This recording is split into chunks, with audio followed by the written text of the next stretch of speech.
I'm Bryce Butler from Access Ventures, and this is More Than Profit, a show where I talk with founders, investors, entrepreneurs, and leaders of all kinds about living and working with purpose, how they do it, and why. Well, welcome back for More Than Profit. My guest is a gentleman that I've known for several years now, and ever since the beginning, I've been more impressed, I think, with just his passion to impact communities and individuals. And kind of the vehicle through which he's done that is business. He's done many kind of over the years. One he's kind of landed on of late is a restaurant concept called Hot Chicken Takeover. Now I believe 7 locations across Ohio, with plans I believe to expand further. But really it was born out of a passion of Joe DeLoss to build transformational brands for transformational people. He spent the last decade building these businesses, but more than anything, providing meaningful employment opportunities for men and women who have faced significant adversities. And part of this mini series of More Than Profit is really addressing employment and looking at how do we make employment more equitable. We've talked about employee ownership and different models for kind of how to do that. And I think Joe today is going to talk a little bit about kind of his model and kind of what that looks like. So I'm glad to have him here. I do want to kind of start off because, like we like to do on More Than Profit, go a little bit into the backstory a little bit. So, Joe, if we could start off, like, obviously Hot Chicken Takeover, a raging success in Ohio. I mean, I know you've hit your, there's just the ebb and flow of business. But man, you continue to stick with it. You continue to pursue ways, especially in the midst of COVID, to support the workforce that you've employed and the communities in which you work.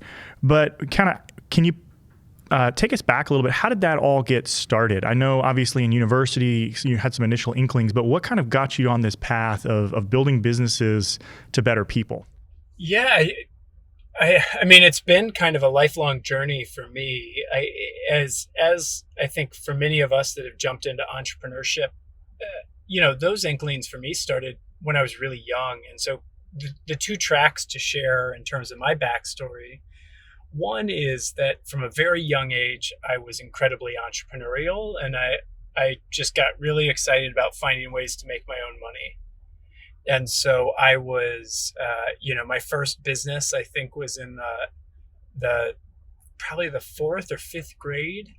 And a few friends and I were kind of looting our family's pantries and loading up a wagon that we had constructed a mobile store on, and we'd go around our neighborhood, this kind of in development subdivision, and sell cold soda and snacks to all of the construction workers that were building the neighborhood for us.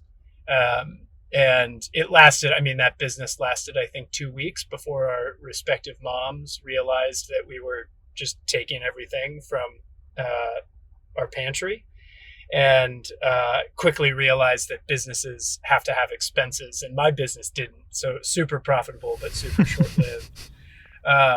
And so that, like, kind of through my adolescence, I had tons of different things. Most notably, in middle school, I was an amateur magician, and I got paid to Really? do kids' That's awesome. Yeah, I got paid to do kids' birthday parties, which I was getting paid $50 for a 60-minute birthday party show. Dang. And that's $50 an hour when you're in the 7th grade is pretty cool. Though being an amateur magician in the 7th grade is not super cool socially, but financially it was great.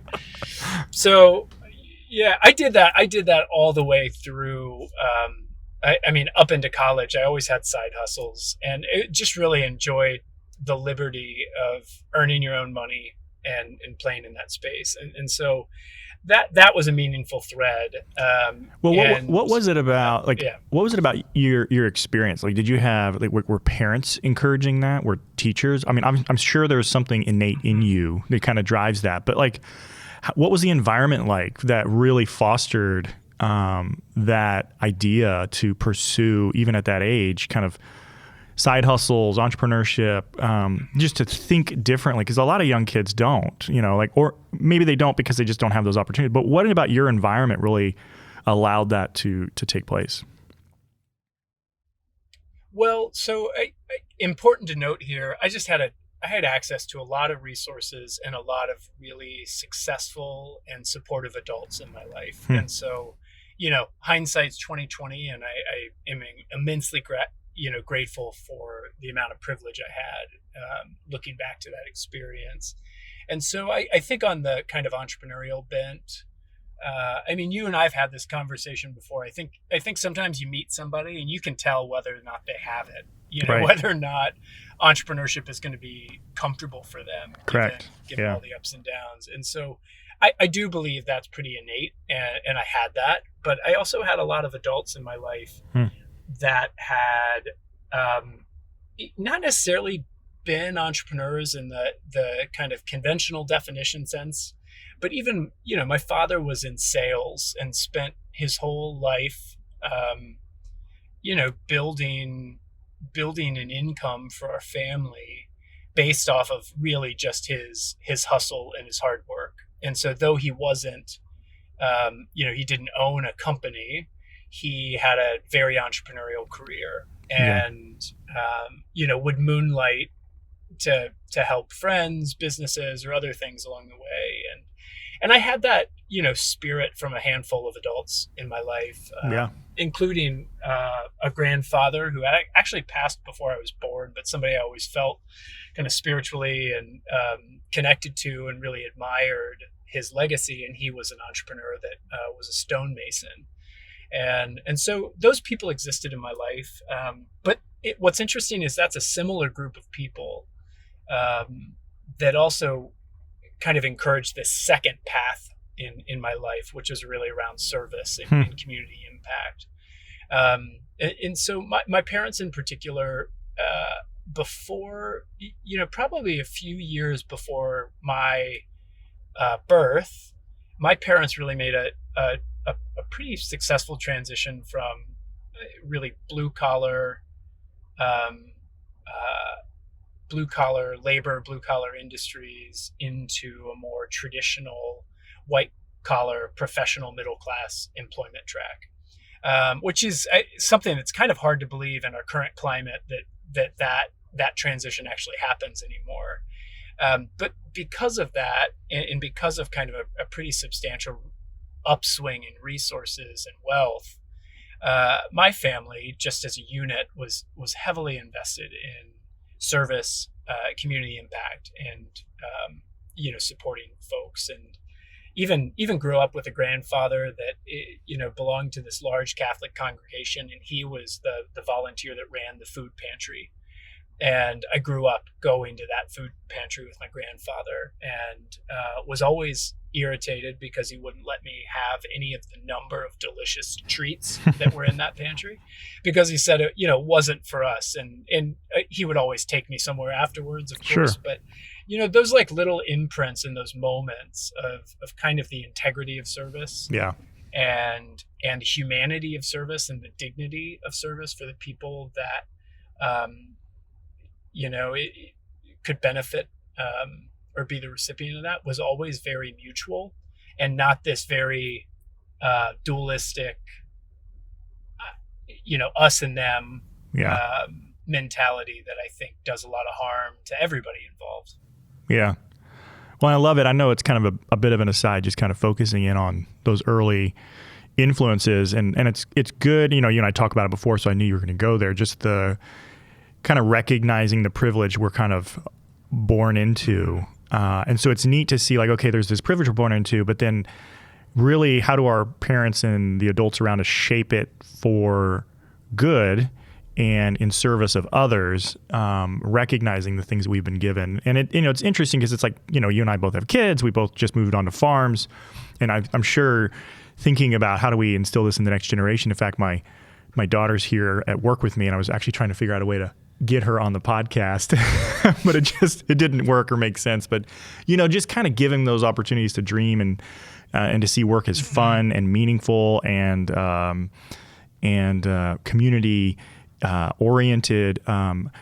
It's just good to hear, because I think sometimes we talk to entrepreneurs such as yourself and we hear all of the amazing successes of the business.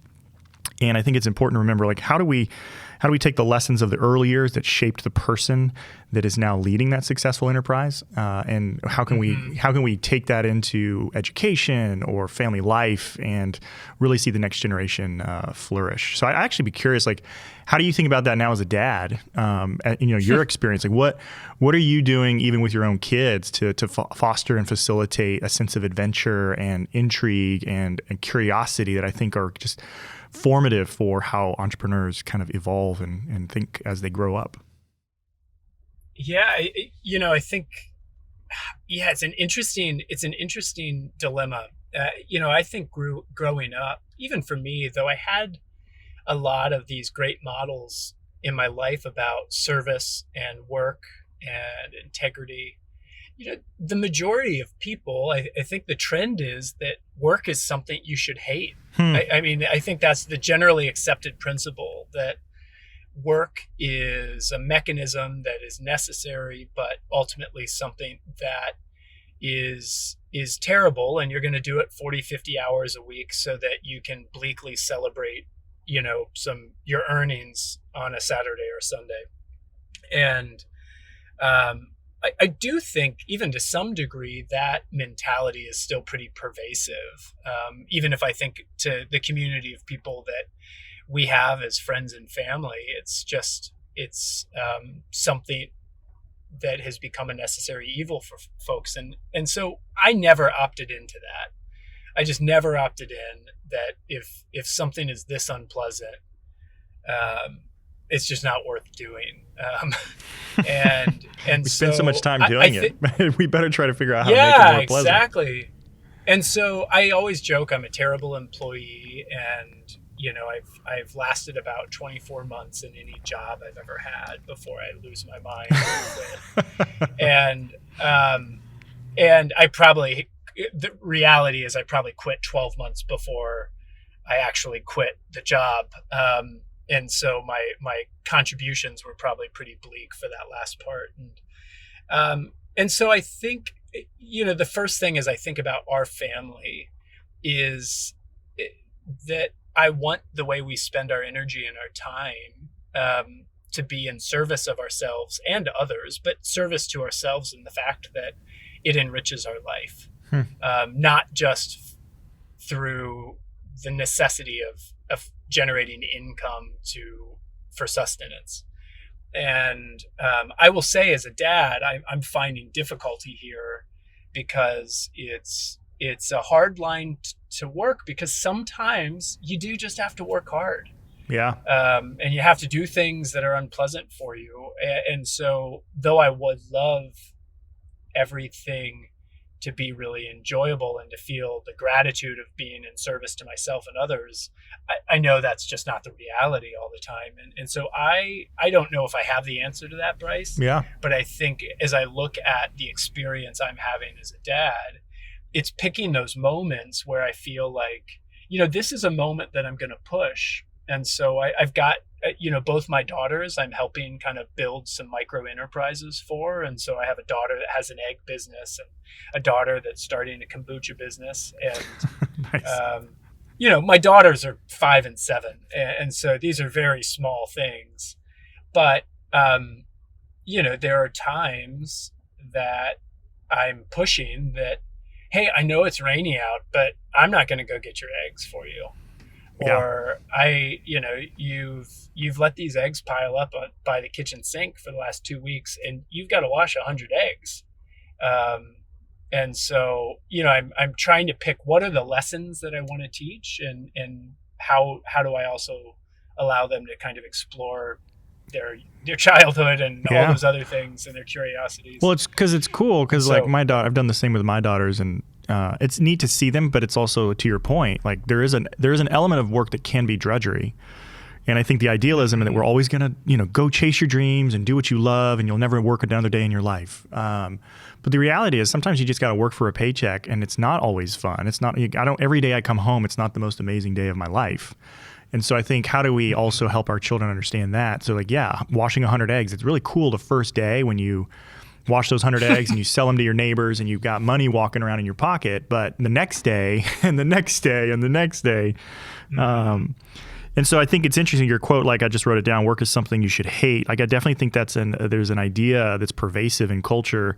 Because literally like a month ago, I was going on a trip, and my daughter, who's 12, almost 13, she was like, is this a work trip or a fun trip? You know, and it's like, it is a work trip. And I was like, it's hard for me to answer that because like already in her mind, there's this work and fun are two different things. And, you know, so having that conversation with her was fun. I think on the kid front too, you know, one dilemma I have now as an entrepreneur is, you know, when you and I met each other, I was absolutely in the grind of entrepreneurship, and I was pulling those huge weeks, and for kind of like to just basically have a very unstable personal life alongside of it. Mm-hmm. And that my life has changed since then, pretty dramatically as the business and our stability has increased. But at the end of the day, my children and the memories they have are really not of that last stage, of that early stage of business. And so they didn't really get to witness that, though they're benefiting from a lot of the fruits of that now. And so I'm trying to think about how to manage those impressions as well, because dad just didn't instantly become the boss of Hot Chicken, as they say, of all these locations that they can walk in and get mac and cheese from that they love.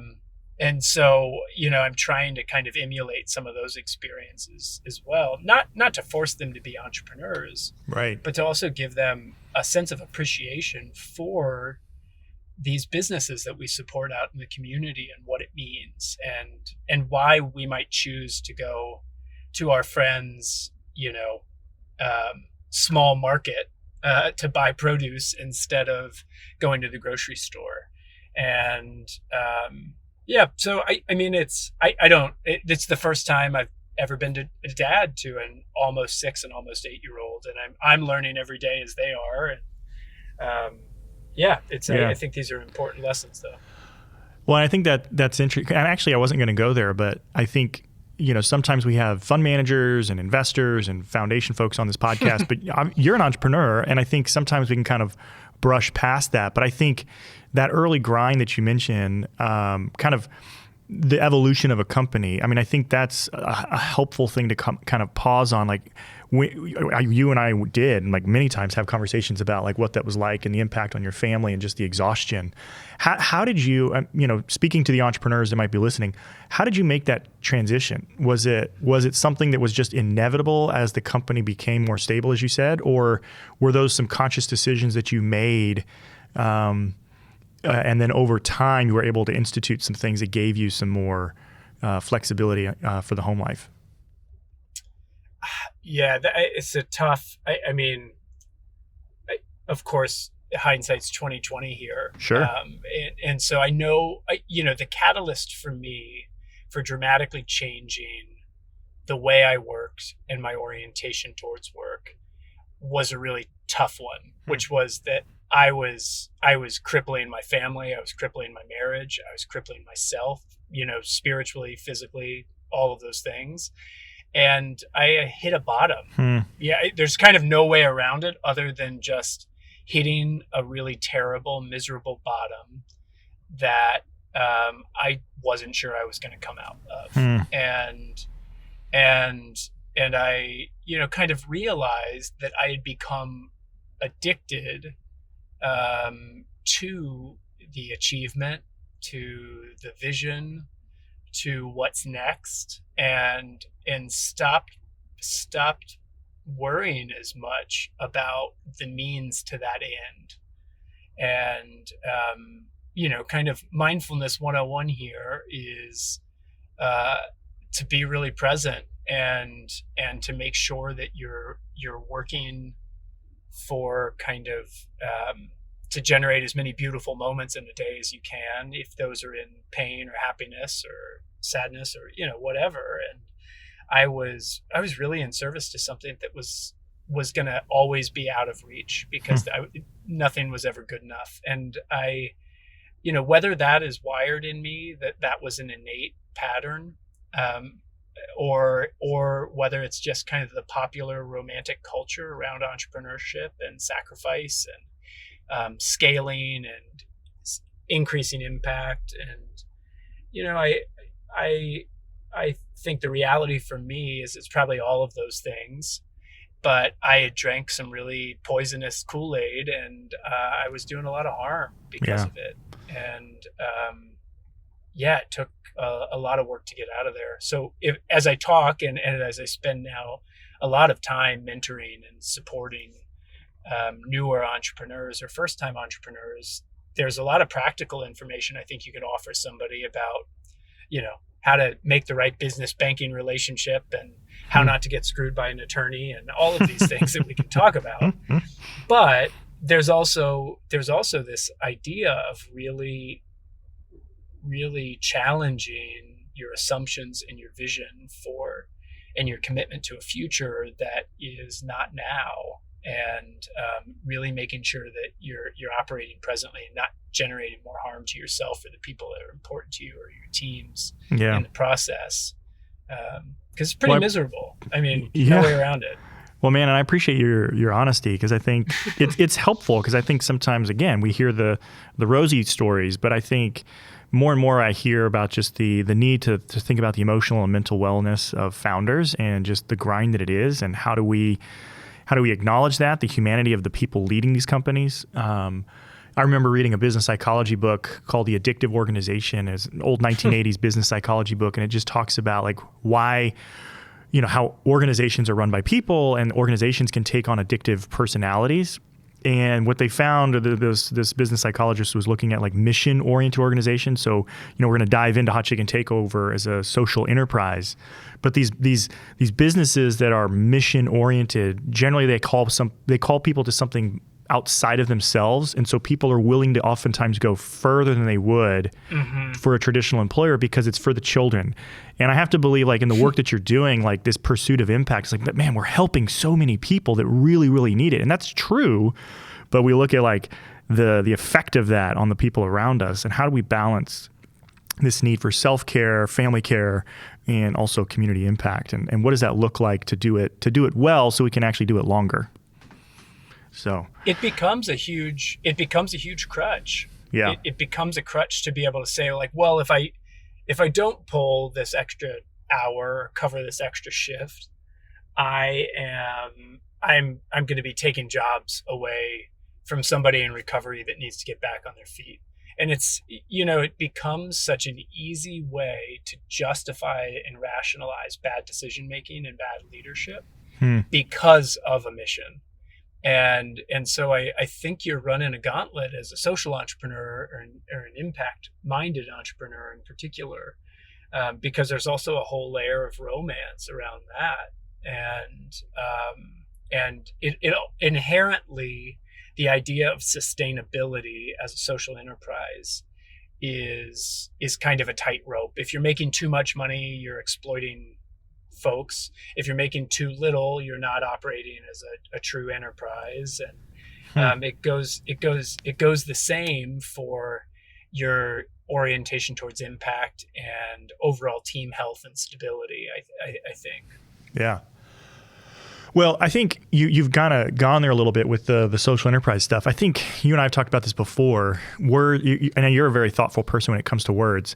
I'm actually curious, where are you right now on social entrepreneurship?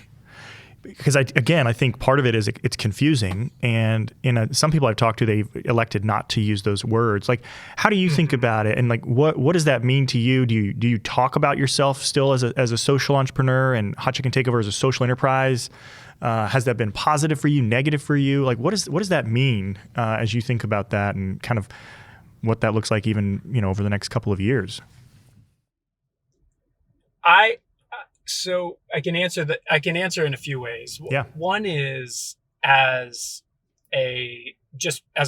personally as an entrepreneur, my orientation towards doing this work is that I similarly have a lot of fatigue over it.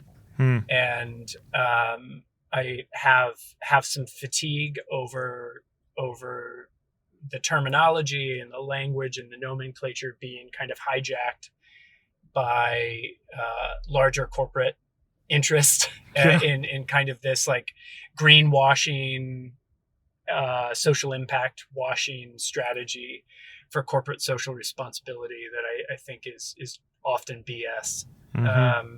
And so I've always thought of myself as an entrepreneur first. And because if I can be a successful entrepreneur, I have the privilege of using my enterprise however I intend to. So whether that's who I create jobs for, or the environment I do that,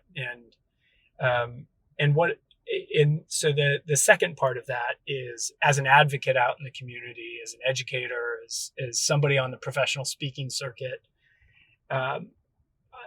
for those of us that are so, at the kind of tip of the spear of this work, whether it's as a funder or as an enterprise or whatever, I think it's easy for us to feel fatigue. As I'm out there talking to people, I realize there's a lot of folks in the community, a lot of corporate America and kind of the corporate professional citizens of the world that are meaningful decision makers, that it's still new language too. And so it's easy to think that everybody believes this stuff. But I just don't believe that to be the truth. And so outwardly, I am still, grateful to use our business as an example of a social enterprise, or whatever you want to call it, to encourage other people to think differently about it. And I think that, combined with the sea change of consumer behavior and desire, I think is a really strong recipe for what's next for us. And I will say, for our impact work in particular, as a fair chance employer, specifically, trying to create a supportive work environment for people that have experienced adversity, COVID drastically changed the landscape of the discussion on the nature of work we do. And so, can you give us some examples how that experience played out? So kind of two phases of COVID impact, I think, on the ecosystem I play in kind of the most as an entrepreneur. And so the first is, upon kind of the reopening from lockdown, our business was shut down for 2 months. We did everything in our power to keep our team well and stable through that process, and deeply invested in them and their stability for their families. And upon kind of reopening, as we're recalling a workforce, we laid off 95% of our team as compassionately as we could. We did all of this effort around it. And when we reopened, we recalled over 90% of our team immediately. They showed back up. And they're like, you couldn't have called me soon enough. Let's go. And now keep in mind, our team at that point was making an economic decision that was not in their financial best interest to come back to work. They could have earned double their wages to stay on emergency assistance and stimulus. It was the condition, and that's not a political judgment on the way it was handled or anything. It was just the truth that our team could have made more money to stay at home and stay safe and not be on the front lines of a retail environment with a whole bunch of people in a global pandemic. And our team just showed up immediately. And so in that first phase of kind of reopening, where we have this huge recall of team members, we had plenty of peers in our industry that were at 30 to 50% recall. And at 30 to 50% recall, with no incentive to bring anybody else new into your work environment, you just can't open. You can't open. You can't get back to business, or you can't get back to business at 100%. And so dramatically, the nature of our work environment, the nature of our investment in our team, became a clear and evidenced financial return on investment in that moment. And so the people calling us immediately were, people that had probably laughed me out of a conference room before, that were saying, well, tell us about that thing you do, now thinking that if they do this work, it's some silver bullet that's going to solve their terrible corporate work culture. Right. And so the second phase is as this as the pandemic evolved and the economic impact of the pandemic evolved, and you started to hear all of this elevated concern around staffing. The worst our restaurants ever got through this crisis in terms of staffing levels was that we got down to about like 85% of the par level we'd want for our workforce, meaning if we wanted 200 people on our team, we were at 170 people. We never changed our operating hours. We never changed our level of service. And our business continued as usual because our team was showing up and investing in us in that way. Yeah. And so, which kind of ties back to, sorry to cut you off, but the previous conversation around like social entrepreneurship, which is why like I am with you where I get just kind of like fatigue around terms. I'm a little idealistic in thinking that like there is a redeemable quality to that, because I think the starting point is different. I think the problem oftentimes is the assumption of people that hear those terms think social enterprises or social entrepreneurs aren't profitable, aren't sustainable, that they're lesser in some way than a traditional enterprise. But I think the way I think about it is really, and what I've always just admired in you and your work is you never set out to be a restaurateur. You're an entrepreneur, and the problems you're solving are systemic, are community-oriented, are people-oriented, and you're using business. It's the old adage, like, are you going to use business to build people, or are you going to use people to build your business? And I think the essence of a social entrepreneur is a person that sees people as value creators and something worth investing in, and that they use their business in order to build those people. And that's what I've always admired. And I think that's why in the midst of COVID, people showed up. And like you said, it's not a silver bullet. It's just that you think about people differently. You actually see them, their humanity, their dignity, and they recognize that versus other employers that look at them as, an input on their balance sheet, a commodity. Yeah. Exactly. You're just burning. Yeah. You're making these cattle calls and burning and churning through human beings. And so I think what's interesting, to wrap up that thought, is for the longest time from the beginning, not just of Hot Chicken, but of my kind of attempts at proving this point for the last 15 years of my entrepreneurship journey professionally. And the entire time I'm saying this just makes sense. Like it's just human decency will pay dividends, and creating work with dignity, investing in somebody, acknowledging that their personal stability and professional stability are one and the same. And so this is work that I've been advocating for one way or another for a really long time. And so fast forward, the world feels like it's crumbling. The economic climate is outrageous. And here we are holding our own because of human decency in a moment. And so all these employers who are complaining about not having staff, it's just like, well, you've treated people really poorly for a really long time, and you reap what you sow. Yeah. And we've planted very different seeds. And so it's to see this come full circle, I think has been a really interesting experience. Yeah.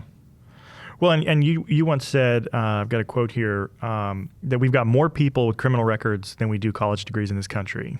And so it's a huge untapped opportunity to just provide meaningful work to really powerful, impactful groups of folks. And I think that really, there's these statistics out here that people, pontificate on around incarceration rates and the impacts on society, COVID and its impact on the labor market. And all of a sudden you've got this confluence of many factors. And like you said, it's just crazy out there.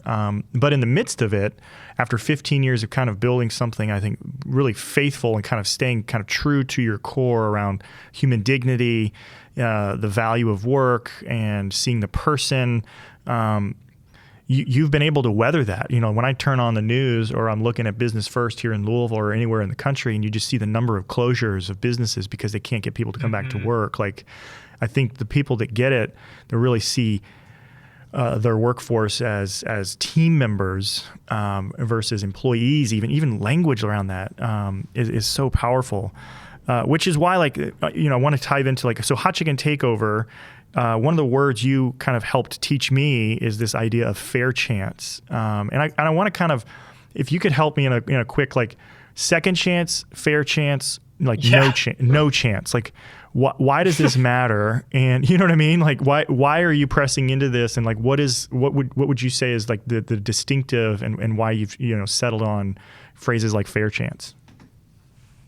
So I'm probably less hung up on language than I've ever been, to kind of your earlier question. And often kind of the nature of the employment work we do, if you look at it from a more charitable perspective, was often referred to as second chance employment, meaning you screwed up your first chance, and so now you're back on the labor market post-incarceration, and you're getting a second chance at work. Which is language that always felt a little uncomfortable to me, because a second chance feels like second class, which is the antithesis of the way we feel about who we hire and why. And so we say fair chance because it's generally acknowledging some systemic problems that are not equitable and fair. And so it's taking it away from a person and putting it on a system. And, whether, even if you just want to think about, if we just talk about the wave of marijuana legalization happening around the country and the amount of just sheer profit being generated right now from corporations around this thing that was the first offense for a lot of my team members. And so you're 14 or 15 and you get caught with a dime bag of weed and you don't have parents that can get you out of it. And you've now got this on your juvenile record. You now can't get that first job at a fast food restaurant at 15 or 16 because you've got an infraction, and you're less than tolerant, you're considered less than a productive contributor. And what do you do then? How do you fund your adolescence? How do you, maybe provide for the family that you started pretty soon?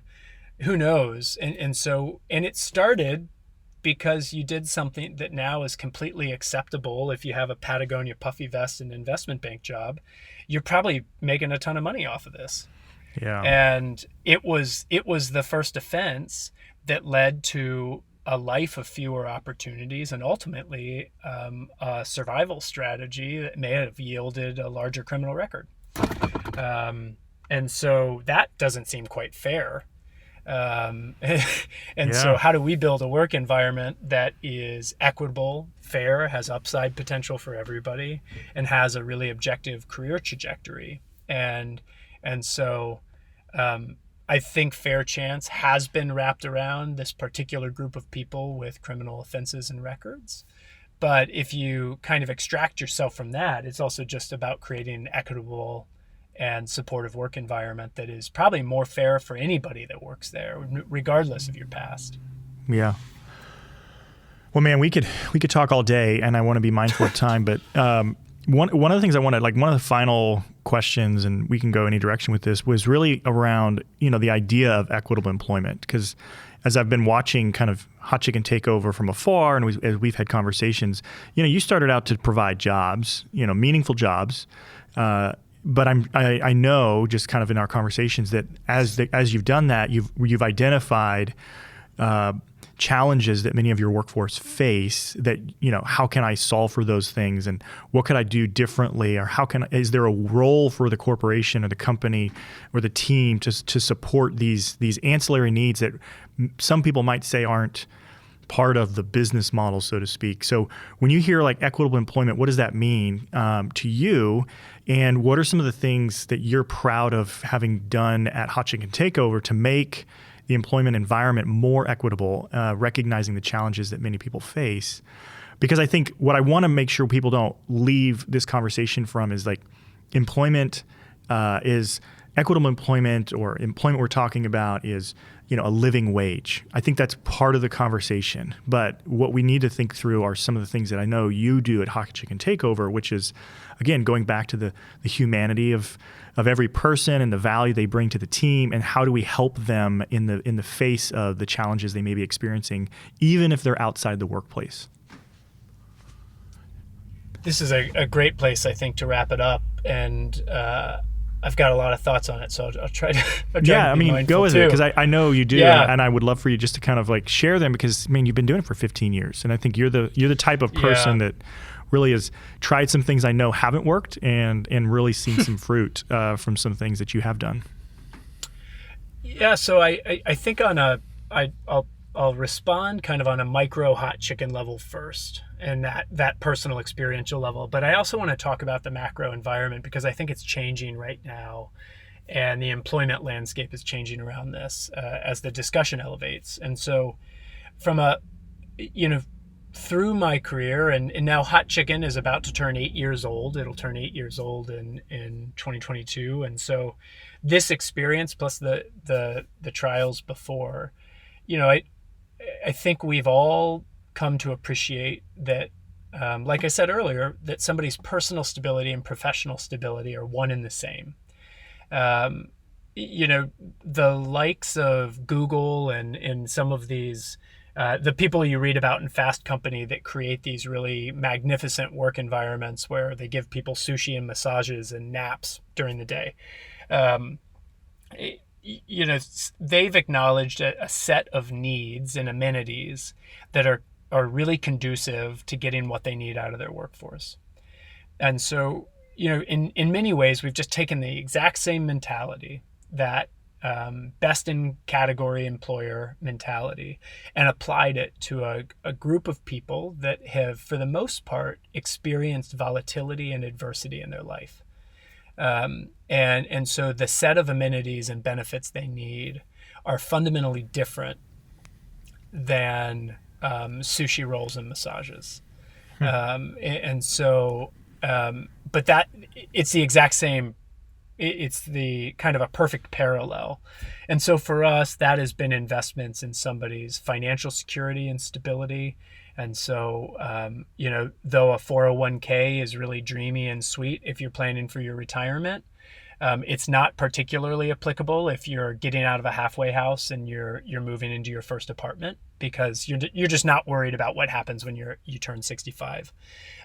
You're worried about how you meet your security deposit or rent. So though we have a 401k, we also have a match savings program to invest in housing, education, healthcare related issues that come up.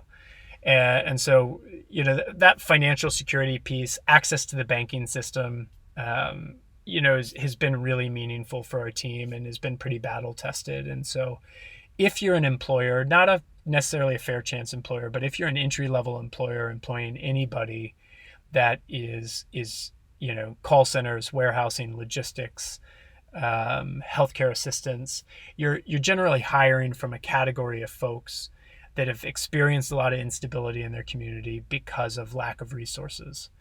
And on the financial front in particular, the majority of financial services accessible to low-income Americans are just predatory. There's really no way around it. It's buy here, pay here's, payday lenders, rent-a-centers, check advance places that are all taking about 20% off the top of any dollar earned by somebody.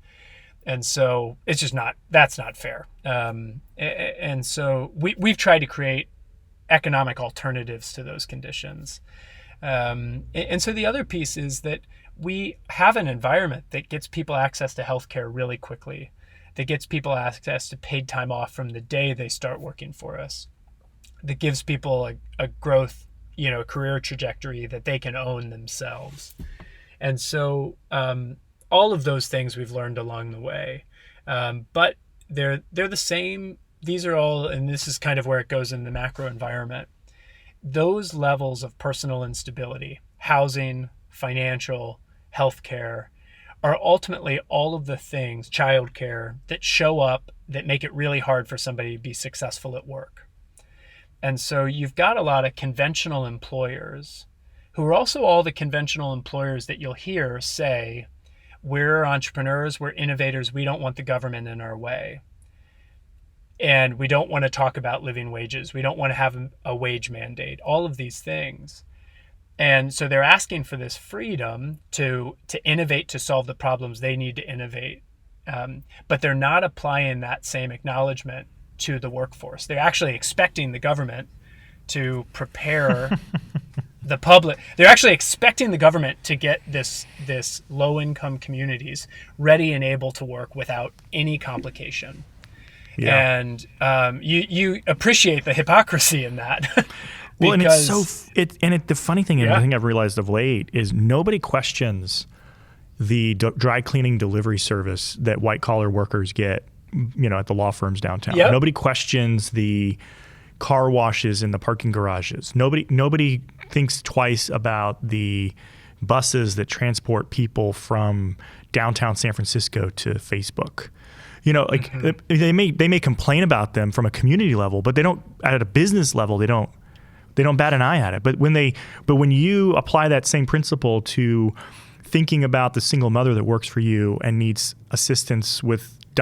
savings or whatever, or childcare, or bringing on-site medical services or food delivery services, you get to why would you do that? It's just like, that doesn't make business sense. I'm like, gosh, this is crazy. But thank God you're starching that attorney's shirt. Yeah, exactly. Exactly. And so, you get the dilemma. Yeah. And so I think we're having this great reconciliation right now. And candidly, it's really exhausting to go through what we're going through as an employer and in the landscape. We can't get disposable products we need. We can't, you name it, we're putting out 3 to 5 fires a week because of the condition of the community. And so while I'm really tired of it, and I would love to not continue to experience it, I'm also so grateful that this large community of people is finally getting heard. And so if employers aren't willing to pay people the wages that justify stability, they have to provide the services. Because if the government can't tax us effectively, they also can't provide social services effectively. And so there's just something, there has to be an intervention. And so we've just taken the tact, and I've taken the tact for a long time, that we're just going to do both. Because there's not a lot of dignity in rolling up to a jobs and family services if you're a single mother with 3 kids in tow to wait in line for 4 hours on a Saturday. Yep. And so we're just going to create that benefit ourselves, whatever it might be: food, paid time off, childcare support, whatever it is. And here we are in probably the toughest operating environment and economic climate of of my professional lifetime. I hope so. I hope this is the toughest. Yeah. Because I don't want to do it again. And we're surviving, in a way that still allows team members to thrive, to grow, to allow our business to grow. We opened 2 restaurants during a pandemic. It's crazy. And that's not by chance, and that's not warm and fuzzy. That's by design. And so I'm really hopeful that we're at a moment that ultimately means consumers are going to pay more for things. They're paying more at Hot Chicken. There was just no way around it. Right. But it is ultimately this kind of reconciliation of a lot of problems that have been festering for a long time. And I think it's going to be really interesting, and I actually remain hopeful, albeit exhausted, that it's gonna turn out in the favor of our communities. And though it's hard to see the economic impact of that in the short term. I think long term, it's going to build a lot stronger, a lot more successful community. If you're ever in Ohio, make sure to stop by one of the Hot Chicken Takeover locations. It's truly an amazing feast that will never disappoint. You can always check out hotchickentakeover.com to learn more. Given Joe's vast experience, he's a great speaker and consultant on building stronger communities, increasing retention and engagement, and leading with purpose. Check out joedeloss.com to learn more about Joe and to invite him to speak. As always, stay up to date by subscribing wherever you get your podcasts. And while you're there, drop us a review so others can find us as well. More Than Profit is a production of Access Ventures. Direction, design, and editing is done by Render, a public benefit innovation as a services corporation in Louisville, Kentucky. To learn more about their work, check out workwithrender.com. I'm Bryce Butler with Access Ventures. Thanks for listening.